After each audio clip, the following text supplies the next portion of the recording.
का स्टूडियो लाइक सब्सक्राइब और बेल घंटी को दबाना ना भूलें।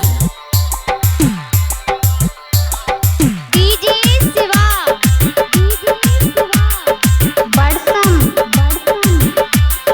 तोरा जब से देखिए छौरी मनबा हमरा लागे नहीं लगते तारा आबै छही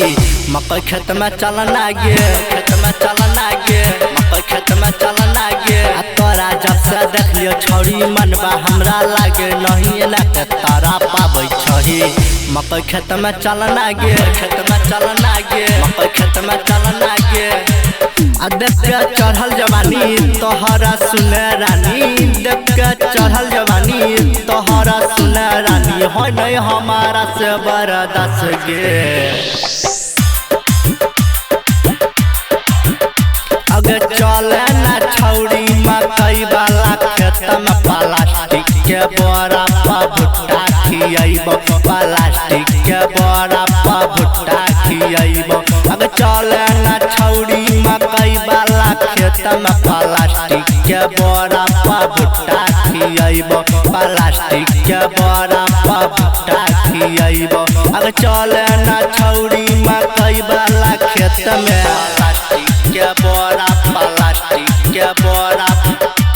पर भुट्टा खियाइबो सखी सहेली के संग में लगे हमरा खेत नहीं गे सखी सहेली के संग में लगे हमरा खेत नहीं गे 12 बजे दिन बाके आई है गे चल छोड़ी न गे मकई वाला खेत में चल छोड़ी न गे मकई वाला खेत में अगर चले न छौरी मकई वाला खेत में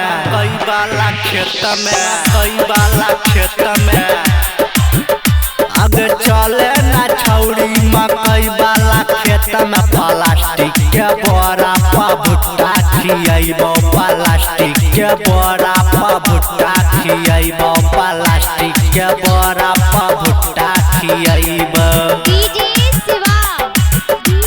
प्लास्टिक के बोरा पर भुट्टा खियाइबो आ सबसे नजर बचाई के तोरा छौरी के खेत में ले जइबो आ सबसे नजर बचाई के तोरा छौरी के खेत में ले जइबो अगर लो बोला छमन तोरा मजा ले तो खूब के लो बोला छमन तोरा मजा ले तो खूब के लहंगा ला सर तो हे गे लहंगा ला सर तो हे गे चले न छौरी मकई वाला खेत में प्लास्टिक के बोरा पर भुट्टा खियाइबो प्लास्टिक के बोरा पर भुट्टा खियाइबो अगर चले न छौरी मकई वाला खेत में चले न छौरी मकई वाला खेत में अगर चले न छौरी मकई वाला खेत में प्लास्टिक के बोरा पर भुट्टा खियाइबो प्लास्टिक के बोरा पर भुट्टा खियाइबो अगर चले ला छौरी मकई